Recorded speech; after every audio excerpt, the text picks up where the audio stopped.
Before anyone in the pawn shop realized what the small velvet box meant to the woman standing at the counter, before the receipt printed and slid across the glass, before the snow outside finished covering the parking lot, a decision had already been made that would quietly change the hearts of several hardened men later that night.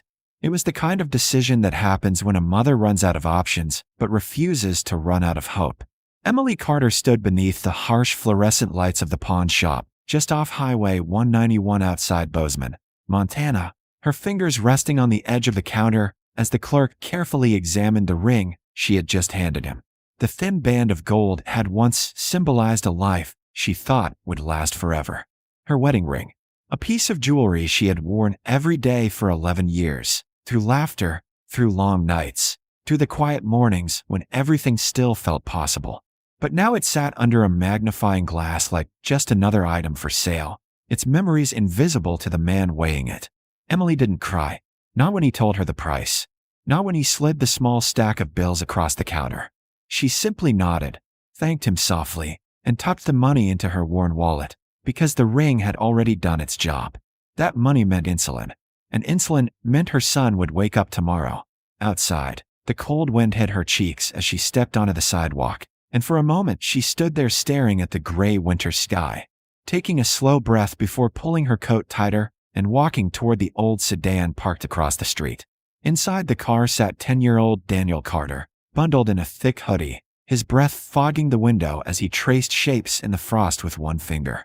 He looked up when his mother opened the door, offering a small, hopeful smile that made Emily's chest tighten in a way she had grown used to lately. "Did you get it?" he asked quietly, careful the way children become when they sense the world around them is fragile. Emily nodded and brushed a strand of hair behind his ear. "Yeah," she said gently, forcing warmth into her voice. "We're okay for tonight." Daniel didn't ask what she had sold. He had learned not to ask those questions anymore. Instead, he buckled his seatbelt while Emily started the engine, the old car rumbling awake like it was reluctant to face the winter night. Snow had begun falling heavier now, dusting the highway and turning the town lights into blurry halos in the distance. They drove quietly for several minutes until Daniel's stomach growled loud enough that he covered it with both hands in embarrassment. Emily glanced at him and smiled faintly. "How about dinner?" she said. "There's a diner up the road." The diner sat beside the highway like it had been forgotten there years ago, its buzzing neon sign flickering between the words open and something that looked closer to hope if he squinted hard enough. Inside, the warmth was uneven but welcoming, the kind of place where truckers stopped during long hauls and locals gathered when they didn't feel like going home yet. Christmas decorations tried their best to brighten the room despite their age. A crooked strand of tinsel drooping above the counter, a plastic tree with half its lights burned out, and a paper Santa taped to the window that curled at the corners. Emily and Daniel slipped quietly into a booth near the frosted glass. She kept her coat on because the heater didn't quite reach that corner, and because something about keeping it wrapped around her made her feel safer. When the waitress brought menus, Emily already knew what she would order. She had memorized the prices the moment she opened the menu, doing the careful math in her head the way she had learned to do every day lately. Subtract the insulin. Subtract gas. Subtract tomorrow. What remained had to be enough. When the waitress returned, Emily ordered the cheapest meal on the menu and asked for an extra plate. Daniel noticed, but didn't say anything. The food arrived steaming, a single burger with fries that Emily split between the two plates.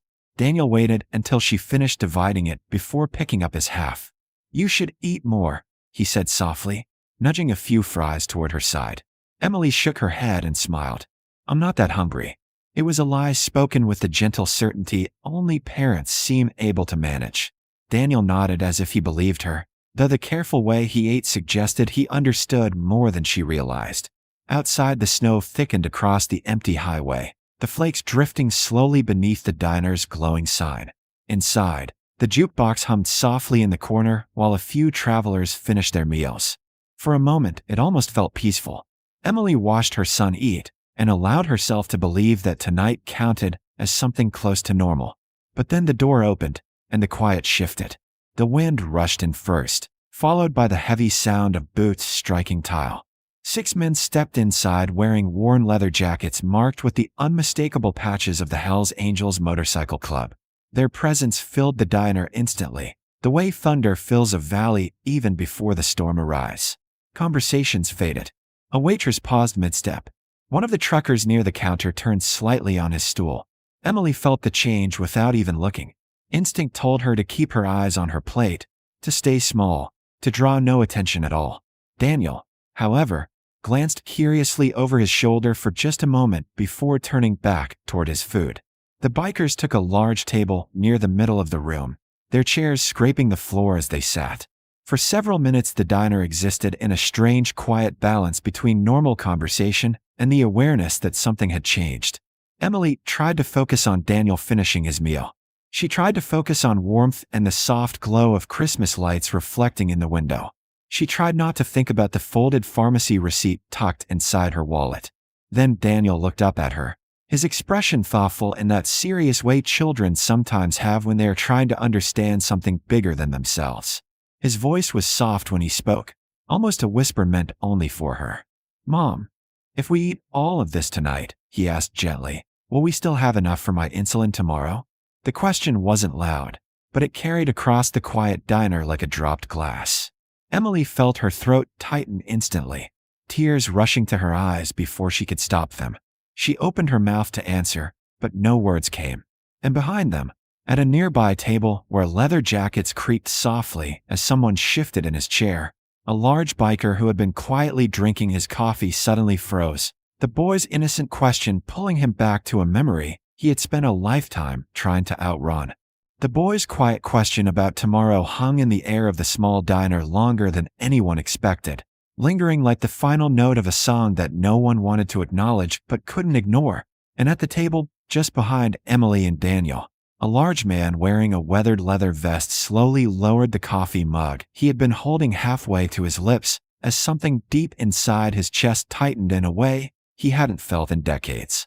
His name was Victor Hayes, though most people on the road called him Hammer, a nickname earned over years of riding hard highways and surviving harder moments.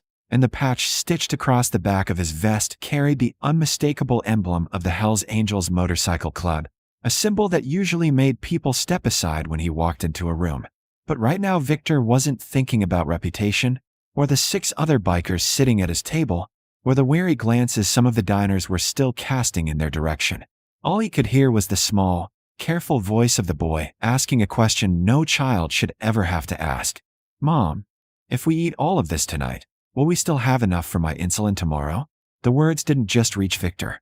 They reached somewhere much older, buried beneath years of roaring engines and long miles of road. For a moment, he wasn't sitting in a warm diner in Montana anymore.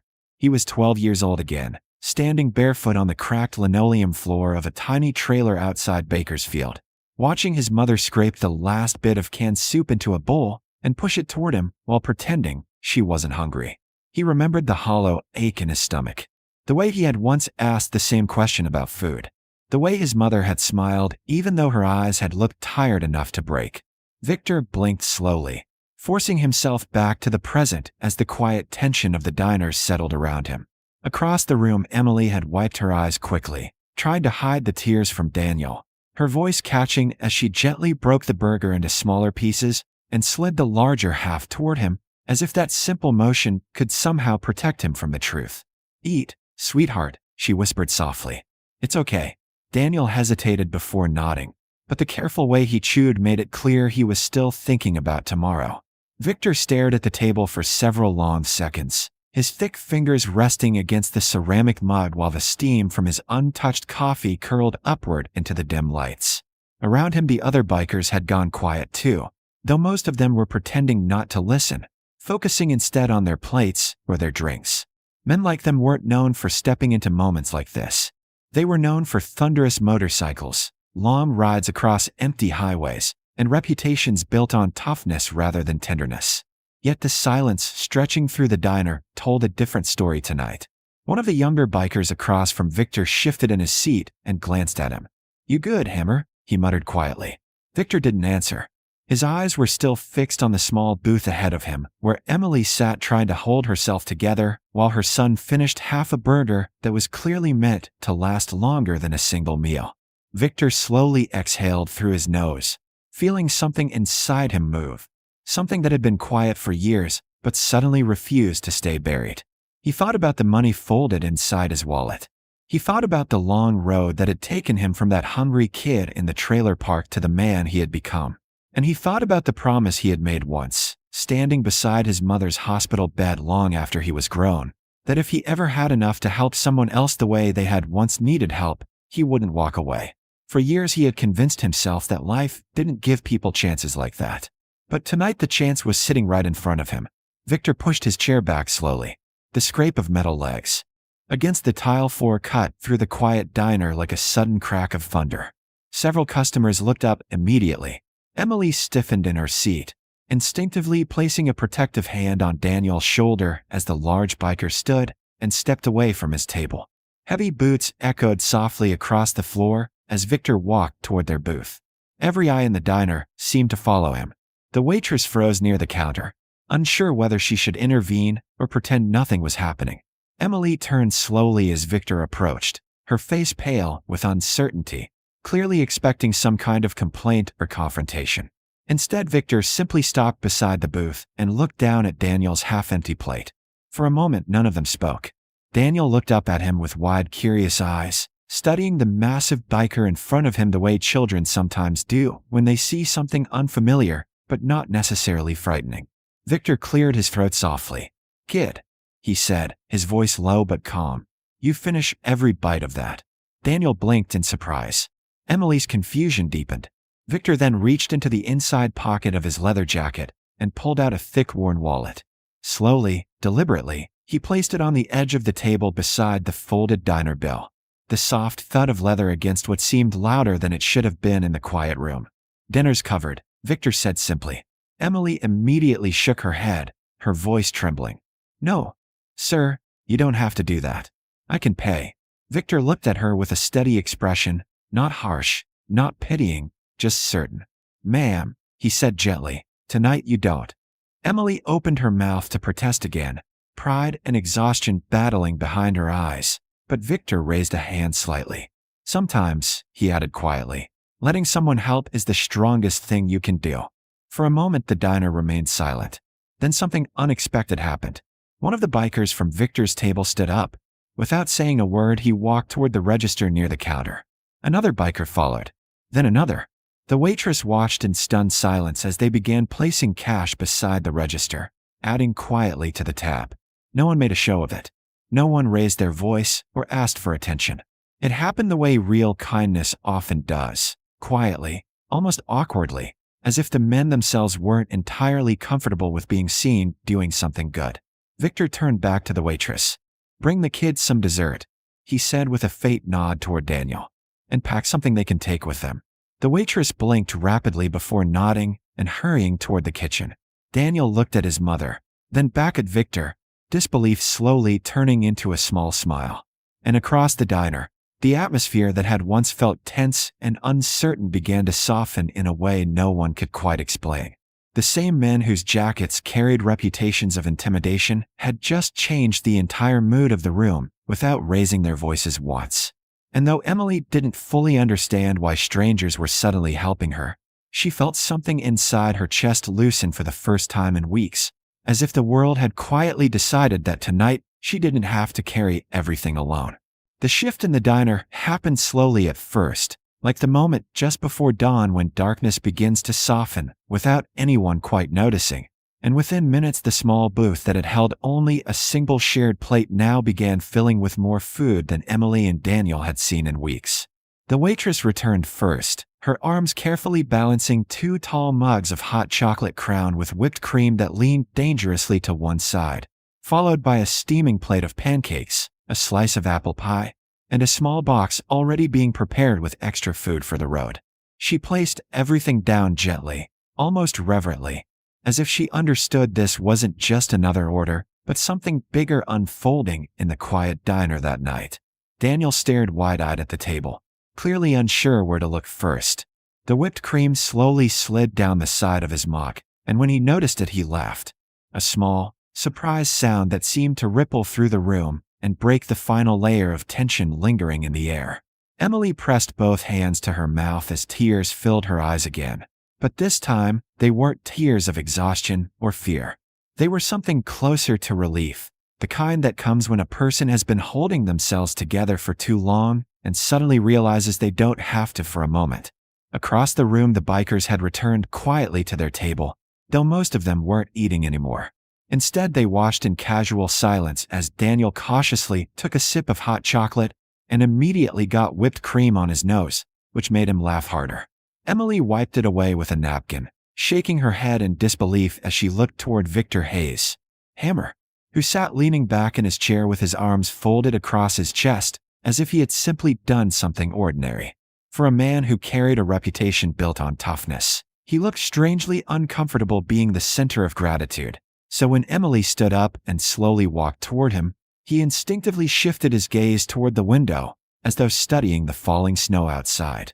Emily stopped beside his table, still clutching the folded napkin she had been using moments earlier. For several seconds, she struggled to find the words.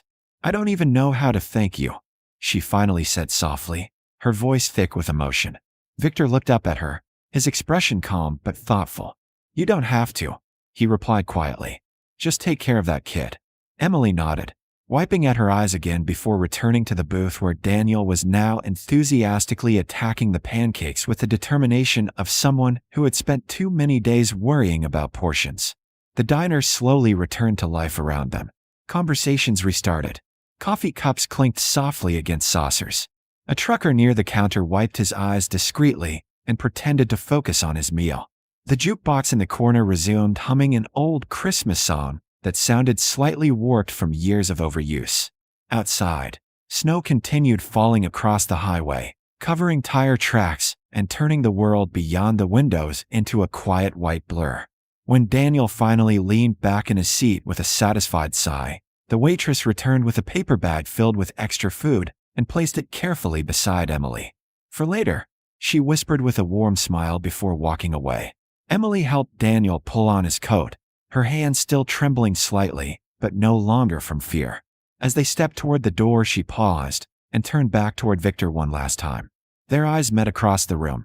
No speech was needed now. She simply nodded, an expression of gratitude deeper than any words she could have spoken. Victor nodded once in return. Daniel gave a small shy wave before the door swung open and the cold night air rushed in around them. A few seconds later, the door closed again, leaving the warmth of the diner behind. Victor watched through the window as Emily and Daniel crossed the snow-covered parking lot toward their old sedan. The paper bag of food held tightly under Emily's arm. The boy's laughter carried faintly through the glass as he slipped on a patch of snow and nearly fell, only to catch himself and grin up at his mother.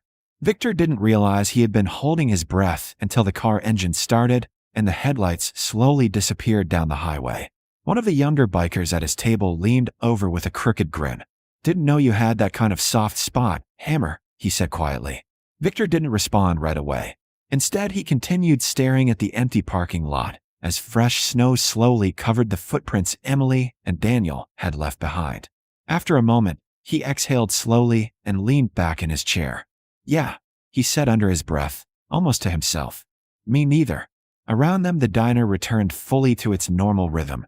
Forks scraping plates, chairs shifting across the floor, the faint buzz of the neon sign outside. But something had changed that night, even if no one spoke about it again. Because sometimes kindness doesn't arrive wearing a suit or speaking polished words.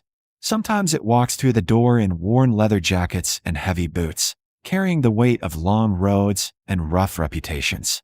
And sometimes, when a struggling mother has already sacrificed the last thing she owns just to keep her child alive, the unlikeliest group of strangers can step forward and remind the world that compassion can still roar louder than any motorcycle engine.